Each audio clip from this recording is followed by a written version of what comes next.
শত্ৰুপক্ষক পৰাক্ৰমেৰে পৰাজিত কৰাৰ লগতে আমি সমগ্ৰ আমাৰ তিনিটা স্থলসেনা, বায়ুসেনা আৰু নৌসেনা এই সকলোকে যাতে আমি উৎসাহ দিব পাৰোঁ আৰু সকলোৰে যাতে মংগলে থাকে তাৰ কাৰণে ভগৱানৰ ওচৰত প্ৰাৰ্থনা জনোৱাৰ লগে লগে ভাৰতবৰ্ষৰ জনসাধাৰণ আৰু অসমৰ জনসাধাৰণ যাতে মংগলে থাকে, কুশলে থাকে তাৰ বাবে আজি এই বীৰ নামৰ আয়োজন কৰা হৈছে। প্ৰায় 8টা বীৰ নামৰ দলে আজি ইয়াতে অংশগ্ৰহণ কৰিব। ইতিমধ্যে 2-3টা বীৰ নামৰ দল ইতিমধ্যে তেওঁলোকে যি আধ্যাত্মিক অনুষ্ঠান পৰিৱেশন কৰিছে আৰু আজি নিশা 10 বজালৈ থাকিব।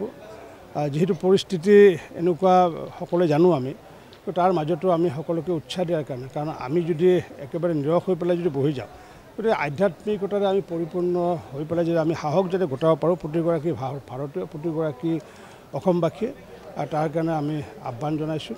আৰু ইয়াৰ পৰা আমি যি আমাৰ 3টা নৌসেনা, বায়ুসেনা, স্থলসেনাৰ প্ৰতিগৰাকী ব্যক্তিলৈ আমি আমাৰ পৰা তেওঁলোকক শুভেচ্ছা জনাইছোঁ। আৰু যিসকল ইতিমধ্যে আমাৰ মাজত নাই তেওঁলোকলৈ আমি শ্ৰদ্ধা নিবেদিছোঁ, তেওঁলোকৰ পৰিয়াললৈ গভীৰ শ্ৰদ্ধাঞ্জলি জ্ঞাপন কৰিছোঁ।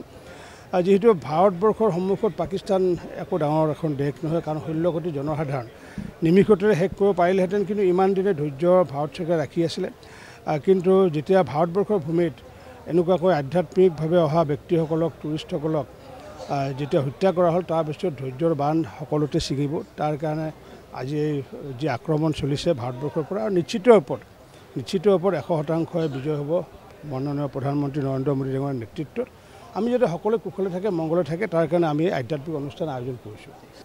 ভাৰতবৰ্ষৰ সৈন্যবলক মনোবল দিয়া, সাহস দিয়া আৰু মা ভাৰতীক যাতে আমি সুৰক্ষিত কৰি ৰাখিব পাৰোঁ তাৰ কাৰণে সংকল্প আৰু সেৱা প্ৰাৰ্থনাৰ কাৰণে আজি দেশজুৰি বা ৰাজ্যজুৰি বিভিন্ন স্থানত এনেকুৱা আধ্যাত্মিকভাৱে কিছু কাৰ্যসূচীৰ আয়োজন কৰিছে। মাননীয় অসম চৰকাৰৰ মন্ত্ৰী ৰঞ্জিত কুমাৰ দাস ডাঙৰীয়ায়ো আজি বীৰ পৰাক্ৰমেৰে আমাৰ চিৰবৈৰী শত্ৰু ৰাষ্ট্ৰ পাকিস্তানক কেনেদৰে পৰাভূত কৰিব পাৰি আৰু সন্ত্ৰাসবাদক কেনেকৈ নিৰ্মূল কৰিব পাৰি, সেই গোটেই বিষয়টোলৈ আজিৰ যি অনুষ্ঠান, এই অনুষ্ঠানিক অত্যন্ত প্ৰাসংগিক তাৎপৰ্য বহন কৰিছে।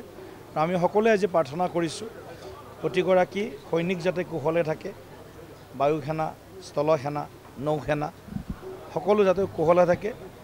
ভাৰতবৰ্ষৰ মহামহিম ৰাষ্ট্ৰপতি মহোদয়াৰ সুদক্ষ নেতৃত্বত আৰু প্ৰধানমন্ত্ৰী শ্ৰদ্ধেয় শ্ৰীযুত নৰেন্দ্ৰ মোদী ডাঙৰীয়াৰ বলিষ্ঠ নেতৃত্বত আৰু প্ৰতিৰক্ষা মন্ত্ৰী ৰাজনাথ সিং ডাঙৰীয়া, গৃহমন্ত্ৰী অমিত শ্বাহ ডাঙৰীয়াৰ নেতৃত্বত আজি দেখিছোঁ সমগ্ৰ দেশৰ ৰাইজ আজি